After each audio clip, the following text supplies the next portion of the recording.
नमस्कार विद्यार्थी मित्र हो. Now today will discuss about the mirage. Mirage is the application of the काय केलेलं आहे की मिरेज हे article partial reflection of the light and total internal reflection of the light याच्यानंतर हे आर्टिकल घेतलेलं आहे, कारण हे आर्टिकल त्या ॲप्लिकेशन बेसवर आहे.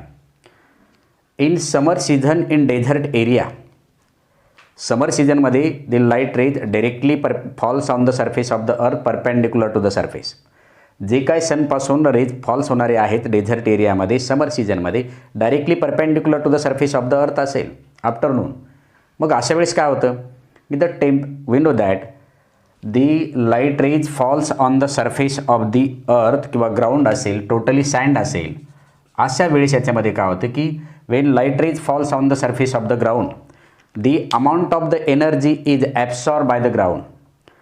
ग्राउंड काय करतं, एनर्जी ॲब्सॉर्ब करतं, आणि ॲब्सॉर्ब केल्यामुळे काय होतं की temperature of that ground goes on increasing.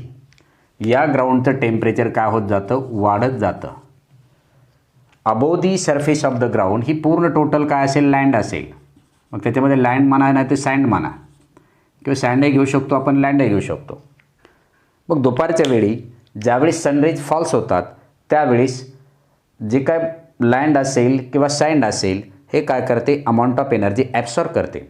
आणि ॲब्सॉर्ब केल्यामुळे काय होतं, याचं टेम्परेचर, या सरफेसचं टेम्परेचर, ग्राउंड सरफेसचं temperature goes on increasing as compare to the air. हा जो काय एअर, मी सगळे लेअर ऑफ एअर दाखवलेले आहेत, हे लेअर ऑफ एअर. हा suppose this is the first layer, second, third, fourth, fifth, 6, 7, 8, 9, 10 and 11. There are different air layers above the surface of the ground having the different temperature in summer season. कारण amount of the energy is absorbed by the land, ज्या किंवा सँडने ज्यावेळेस energy absorb केली असेल त्यावेळेस या सँडचं temperature ह्या air टेम्परेचरपेक्षा काय आहे, जास्त आहे. आणि मग एकदा temperature amount of energy, large amount of energy absorb केली की याचं टेम्परेचर वाढेल, सँडचं टेम्परेचर वाढेल. आणि temperature of the sand is more as compare to the temperature of the different air layer. And we know that heat is always transfer from higher temperature to lower temperature. अशा वेळेस काय होईल, सँडकडून heat ही काय केली जाईल, transfer केली जाईल. मग ट्रान्सफर करत असताना ते अगोदर फर्स्ट लेअरला केली जाईल. मग हे कुठपर्यंत ट्रान्सफर केली जाईल, if the temperature of the both body becomes equal. We know that heat is always transfer from higher temperature to lower temperature. मग सँडचं जर टेम्परेचर जास्त असेल तर सँड ही फर्स्ट एअर लेअरला हीट प्रोव्हाइड करेल. परिणामी फर्स्ट एअर लेअरचं टेम्परेचर वाढेल as compare to the second. First layer हे सेकंडला ट्रान्सफर करेल, सेकंड हे थर्डला ट्रान्सफर करेल. म्हणजे जसजसं टेम्परेचर हे continuously temperature of the atmosphere जे काय आहे, हॉट सरफेस जो काय आहे किंवा लँड जे काय आहे, सँड जे काय आहे, त्याचं टेम्परेचर कंटिन्युअसली इन्क्रीज होत जाईल. कारण the light rays are directly perpendicular to the surface. म्हणजे लार्ज अमाऊंट ऑफ एनर्जी ही सँड काय करेल, ॲब्सॉर्ब करेल. परिणामी टेम्परेचर वाढेल. तसतसं ती एअर लेअरला काय करेल, हीट ट्रान्सफर करत आहे. मग आपण comparison between the temperature of the first and second लेअरचा विचार केला तर फर्स्ट लेअरचं टेम्परेचर हे सेकंडपेक्षा जास्त असेल, सेकंडचं हे थर्डपेक्षा जास्त, थर्डचं फोर्थपेक्षा जास्त. That means the temperature of the air layer goes on decreasing from bottom to top. मग जसजसं आपण वर जाऊ तसतसं प्रत्येक एअर लेअरचं टेम्परेचर हे कमी कमी असेल. कारण इथं सँडचं टेम्परेचर हे काय आहे, जास्त आहे, म्हणून हे कंटिन्यू हीट ट्रान्सफर करत राहील. म्हणून जसजसं आपण वर जाऊ तसतसं temperature of the air layer goes on decreasing. मग जर टेम्परेचर कमी कमी होत जात असेल तर डेन्सिटी गोज ऑन इन्क्रीजिंग. मग या 11ची जी काय डेन्सिटी आहे ही 11ची डेन्सिटी ही 10पेक्षा जास्त असेल. Density of the 11 surface is greater than the density of the 10 surface किंवा लेअर 9 लेअर. म्हणजे जसजसं when we go away from the surface of the earth to a some height the density of the air goes on increasing. कारण इथं temperature बॉटमला जास्त आहे, म्हणून एकदा बॉटमचं air layer तापली की त्यांच्यामध्ये distance between neighbouring molecule goes on increasing होईल. आणि इन्क्रीजिंग झालं की डेन्सिटी गोज ऑन डिक्रीजिंग. मग जसजसं वर जाल तसतसं density of the air layer goes on increasing. म्हणजे कंपॅरिझन बिटवीन द 11 अँड 12 किंवा 10 and 9, the 11 is the denser medium. हे काय झालं, डेन्सर मीडियम झालं, आणि हे होईल रेअर मीडियम.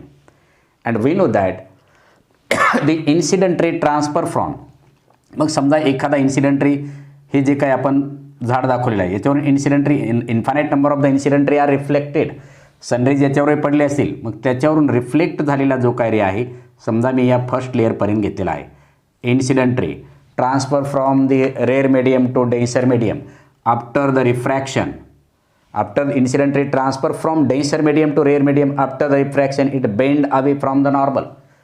म्हणजे ही जर आपण नॉर्मल काढली, या सरफेसला नॉर्मल काढली, हा अँगल ऑफ इन्सिडन्स असेल.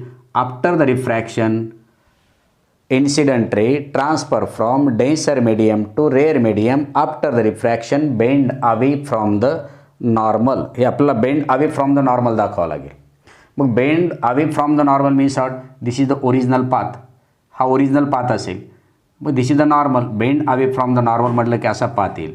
Again bend away from the normal, bend away from the normal, bend away from the normal, again bend away from the normal, bend away from the normal. पण त्याच वेळेस इथं एखादा air layer असा असेल की that angle of incidence at which the angle of refraction is exactly 90 degree असेल. म्हणजे इथं तयार होणारा जो काय अँगल आहे तो क्रिटिकल अँगल असेल. आणि मग क्रिटिकल म्हणजे इथं bend away from the normal तयार होत असताना जर angle of incidence is greater than critical angle तयार झाला तर लगेच तिथून काय होईल, टोटल इंटरनल रिफ्लेक्शन होऊ लागेल. म्हणजे हा येणारा जो काय लाईट रेचा पाथ आहे bend away from the normal, bend away from the normal असा येईल तो. Each and every time the light ray refracted होत असताना bend away from the normal because incident ray transfer from denser medium to rare medium. And once upon a time इथं तयार होणारा जो angle of incidence is greater than the critical angle. आणि जर angle of incidence is greater than the critical angle असेल तर total internal reflection in the same medium होईल. आणि म्हणून मी टोटल इंटरनल रिफ्लेक्शन अगोदर शिकवलं आहे. समजा या पॉईंटला टोटल इंटरनल रिफ्लेक्शन झालं, मग अगेन बॉटमकडून टॉपकडे जाताना डेन्सिटी गोज ऑन इन्क्रीजिंग. म्हणजे इथं रिफ्लेक्शन झाल्यानंतर incident ray transfer from rare medium to denser medium, आणि rare medium to denser medium होत असताना rare medium to denser medium होत असताना it bend towards the normal. आणि मग बेंड टुवर्ड ही नॉर्मल असेल, bend toward the normal, bend toward the normal, bend toward the normal, bend toward the normal. आणि इथं कुठंतरी ऑब्झर्वर काय करत असेल, ऑब्झर्व करत असेल. म्हणजे याच्यामध्ये दोन थीम आहेत की when we go away from the surface of the earth, इथं नेमकं टेम्परेचर काय इन्क्रीज होतं आहे, because during the period of the summer season in desert area sunrays are directly किंवा perpendicular to the surface of the ground. त्यामुळे ग्राउंडचं temperature increase होईल. आणि we know that heat is always transfer from higher temperature to lower temperature. Ground ही first लेअरला heat transfer करेल, first ही सेकंडला transfer करेल. ही करत असताना the distance between the neighbouring molecule between the comparison between the first and second layer, first लेअरमध्ये distance जास्त असेल as compare to the second layer. थर्डमध्ये याच्यापेक्षा डिस्टन्स कमी असेल as compare to the second layer. म्हणजे density of the air layer from surface of the earth to a some height goes on increasing. म्हणजे अप्परचे हे डेन्सर मीडियम होईल आणि लोअरचे हे रेअर मीडियम होईल. मग incident ray transfer from denser medium to rare medium after the refraction it bend away from the normal. Refraction straight न होता bend away from the normal, bend away from the normal. आणि एक वेळ अशी येईल की अँगल ऑफ इन्सिडन्स हा critical अँगलपेक्षा जास्त तयार झालेला असेल. आणि मग जेव्हा अँगल ऑफ इन्सिडन्स हा क्रिटिकल अँगलपेक्षा जास्त होईल तेव्हा ग्राउंडवरून रिफ्लेक्शन न होता याच्या अगोदरचे जे वरचे सरफेस आहेत त्यावरून टोटल इंटरनल रिफ्लेक्शन होईल. आणि म्हणजेच इथं जो काय रे आहे तो रे रेअर मीडियममधून डेन्सर मीडियममध्ये एंट्री करत असताना bend away from the normal की toward the normal, bend toward the normal, bend toward the normal, bend towards the normal. याच्यामध्ये हे पाय इथं डेन्सर टू रेअर जात असताना आपण याच्या अगोदर पाहिलेलं आहे incident ray transfer from rare medium to denser medium bend away from the normal. म्हणजे ह्या नॉर्मलपासून हा दूर चाललेला आहे. पण या प्रोसेसमध्ये रेअर टू डेन्सरमध्ये जात असताना bend toward the normal, bend toward the normal, bend toward the normal, bend toward the normal. आणि मग इथं ऑब्झर्वर कुठंतरी असेल आणि ते रे त्याच्या डोळ्यामध्ये एंट्री केल्यासारखे त्याला वाटतील. बट वी नो दॅट म्हणजे हे एंटर केलेलं आहे. But we know that light ray travel in a straight line. त्याला माहिती आहे की लाईट हे travel in a straight line.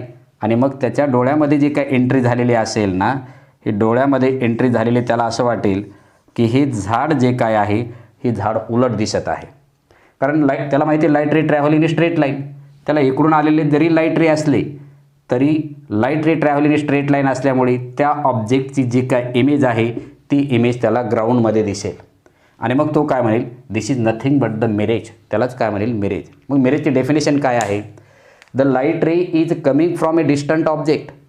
या ऑब्झर्वरमध्ये आणि जो काय ऑब्झर्वर आहे ऑब्झर्वरमध्ये आणि या ट्रीमध्ये डिस्टन्स आहे, जास्त अंतर आहे.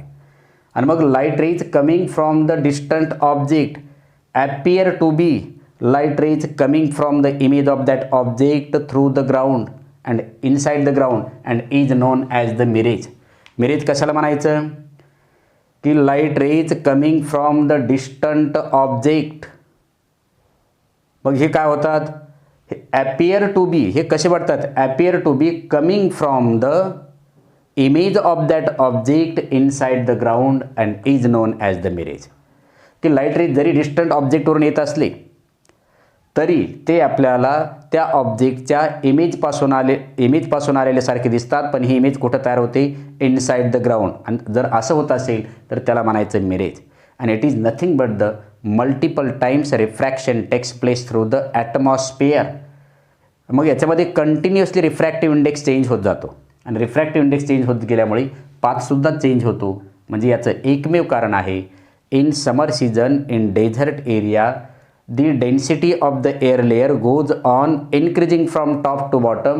Therefore incident ray transfer from denser medium to rare medium after the refraction bend away from the normal from its original path. And once a time the angle of incidence is greater than the critical angle, that means in the any air layer the total internal reflection takes place, and then again it is transfer from rare medium to denser medium. And if the incident ray transfer from rare medium to denser medium after the refraction it bend toward the normal. आणि मग इथे bend to the normal म्हणजे याच झाडापासून आलेले रे त्याच्या डोळ्यामध्ये entry करत असतात. But we know that light ray travel in a straight line. आणि मग त्याला असं वाटेल की हे लाईट रे जे आलेले आहेत हे ग्राउंडमध्ये जे काय आहे त्या झाडाची जी इमेज आहे त्याच्यापासून आलेले आहे. And that is nothing but the mirage. म्हणजे मिरेजची डेफिनेशन जर सांगायची झाली in your textbook, the light ray is coming from the distant object appear to be light ray is coming from the image of that object inside the ground is known as the mirage. याचं एकमेव कारण आहे, multiple times refraction takes place through the atmosphere and the affect of the atmospheric factor on the density of the air layer.